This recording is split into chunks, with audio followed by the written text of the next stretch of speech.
एक ऋषि ने की महादेव की सच्ची सेवा।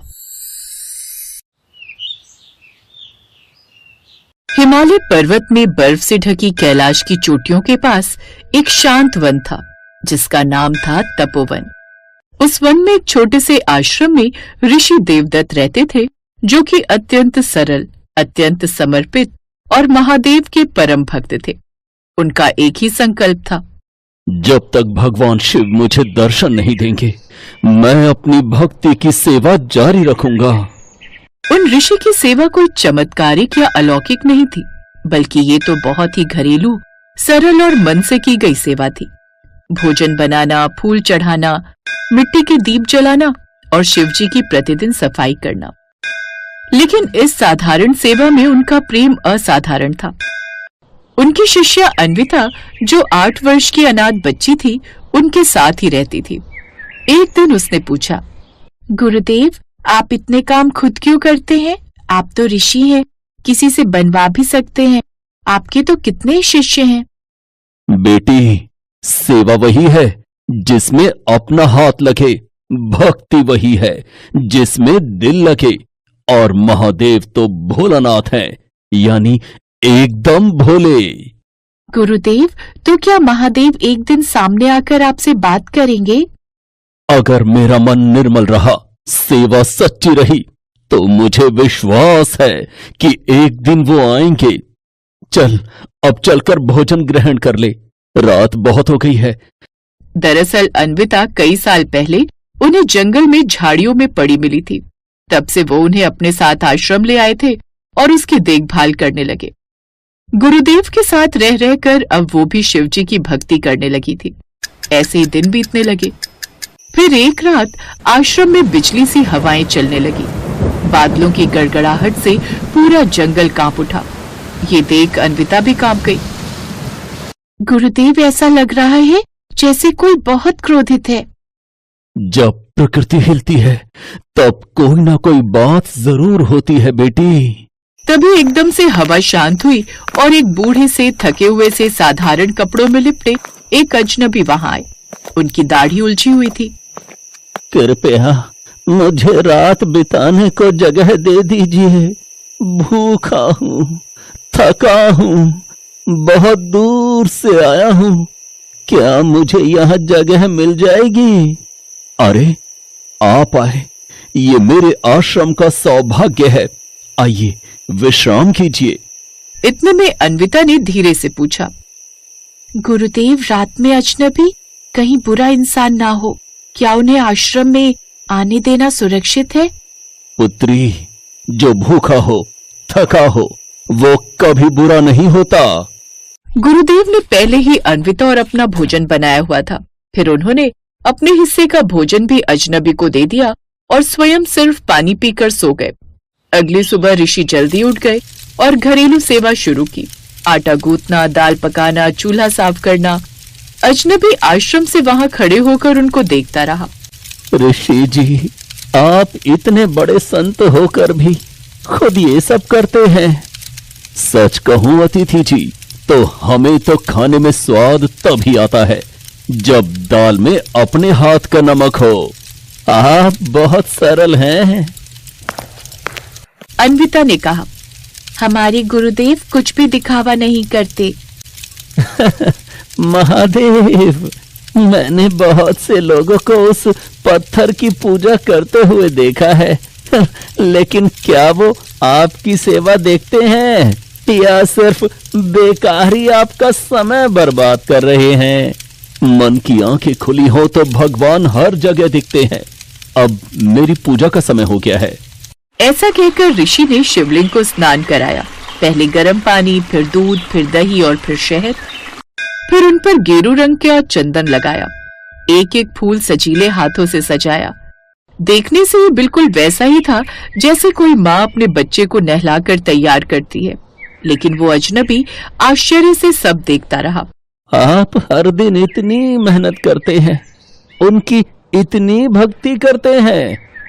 जीवन का सुख भगवान की सेवा में है और ये सेवा मेरे लिए बोझ नहीं, मेरा परिवार है। ऐसे ही 2 दिन बीत गए। फिर अगले दिन से गांव में भयंकर बीमारी फैलने लगी। लोग भूख प्यास से बेहाल हो रहे थे। एक एक घर से रोने की आवाजें आ रही थी। गांव का ये हाल देखकर लोग भी काफी परेशान होने लगे। लोग मदद के लिए दौड़ते हुए आश्रम पहुंचे। ऋषि जी, हमारी मदद कीजिए, हमारे घरों में अंधेरा छा गया है। गुरुदेव, कुछ समझ नहीं आ रहा, गांव में त्राही त्राही मच गई है।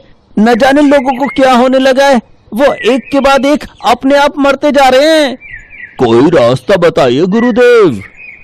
तुम घबराओ मत, मैं हूं ना, मैं सब संभाल लूंगा।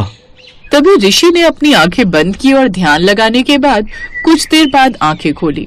फिर कहने लगे, गांव में एक भयानक बीमारी आ पड़ी है, जिस कारण ये सब हो रहा है।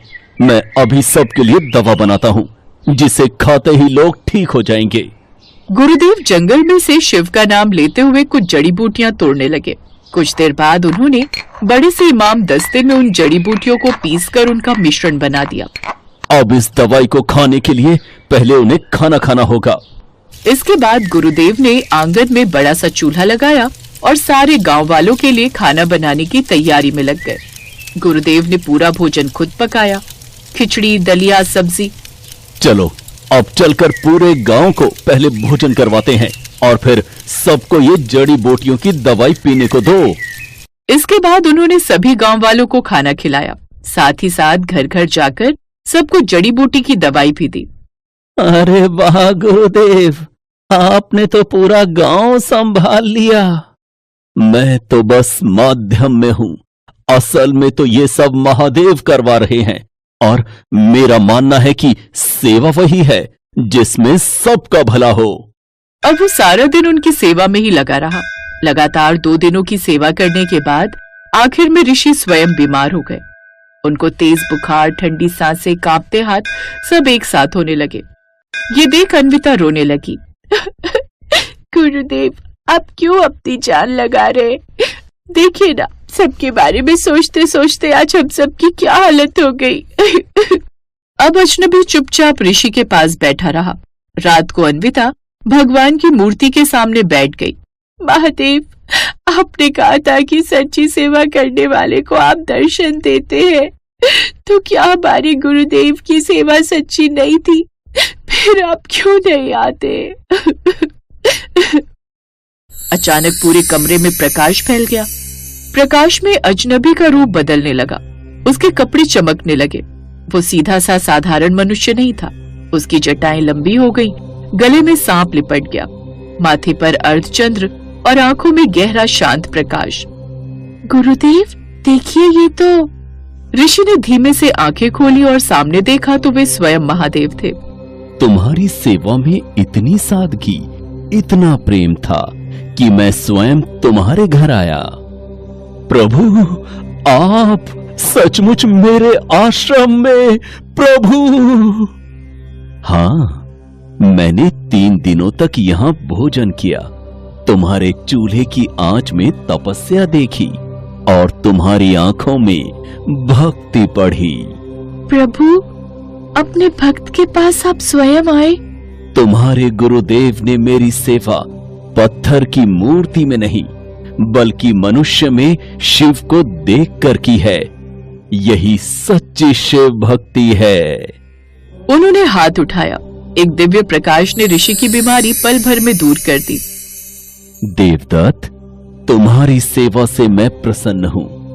मैं वर देता हूं, तुम्हारे आश्रम में जो भी आएगा उसे भोजन, आश्रय और प्रेम मिलेगा और मैं सदा यहां उपस्थित रहूंगा। प्रकाश की एक लहर चली और महादेव अदृश्य हो गए। अगली सुबह आश्रम में नई ताजगी थी।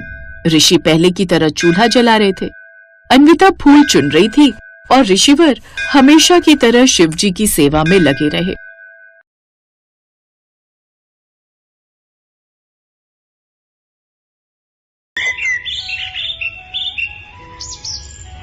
मंगला नाम की एक बहुत ही गरीब बूढ़ी औरत अपनी बहू बेटे के साथ रहा करती थी। मंगला भगवान शिव की परम भक्त थी। उसका नियम था पूजा आरती के बाद अपने भोजन को 2 भागों में बांटना। एक भाग भगवान शिव को अर्पित करना और दूसरा भाग स्वयं खाना। मंगला की यह आदत उसकी बहू सुधा को बिल्कुल पसंद नहीं थी। वो इसी बात को लेकर रोजाना मंगला को सुनाती रहती थी। माँ जी, आपको पता है ना, घर में रोटी का अकाल पड़ा हुआ है। बड़ी मुश्किल से एक वक्त की रोटी घर में बनती है, उसमें से भी आप आधा हिस्सा भगवान शिव के नाम का दूसरे गरीबों में बांट देते हो। ऐसे कैसे चलेगा? इससे तो अच्छा है आप आधा ही भोजन लिया करो ना, आधा खराब क्यों करते हो? मैं खराब नहीं करती हूँ, मैं तो अपने जैसे ही दूसरे गरीबों को भगवान शिव के नाम का भोजन देती हूँ ताकि किसी और का भी पेट भर सके। और फिर मैं अपनी रोटी में से ही तो आधी रोटी देती हूँ, मैं इससे अधिक भोजन नहीं लेती। तो ठीक है, आपको कल से आधी रोटी ही मिलेगी ताकि आपकी आधी रोटी घर में इस्तेमाल हो सके। कितने दिनों से पता भी है कि इन्हें काम नहीं मिल रहा।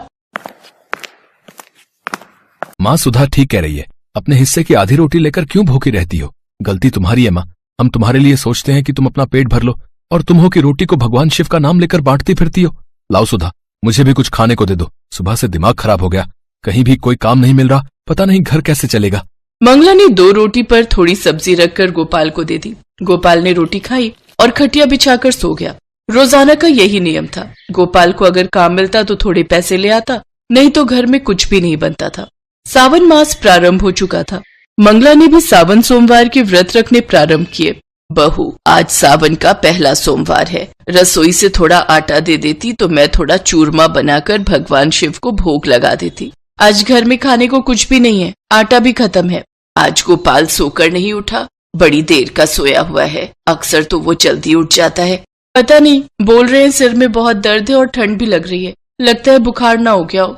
क्या बुखार? मैं देखती हूँ। गोपाल बेटा, गोपाल बेटा, क्या हुआ बेटा, तेरी तबीयत ठीक नहीं है?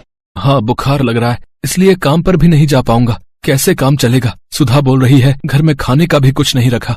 तू चिंता मत कर बेटा, मैं देखती हूँ कहीं से कुछ इंतजाम हो जाए। तू आराम कर, मैं आती हूँ। कह तो ऐसी रही है जैसे महीने भर का राशन उठा कर ले आएंगी, देखना खाली हाथ लौट आएंगी।